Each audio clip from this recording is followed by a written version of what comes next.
দেখো বন্ধুরা, থাইল্যান্ডের রামভুটান অলরেডি কেটে ফেলেছি। কাটার পরে ফলটা এমন। এটা হচ্ছে থাইল্যান্ডের রামভুটান। এই হচ্ছে তার খোসা।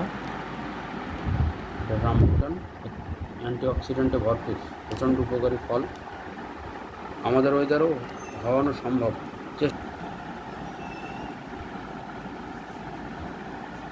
ভিতরটা কি আছে দেখা হবে। এই যে রামভুটান ফলের ভিতরটা এই কাঠবাদামের মতো। জানি না এটা খায় কিনা। মনে হয় বিচিটা খায় না, জানা নেই। মনে হয় ভিতরের শ্বাসটাই শুধু খায়। এটা ইউটিউবে দেখতে হবে, যদি খেতে বলে খাবো, নাহলে খাওয়া যাবে না, হতে পারে বিষাক্ত। সো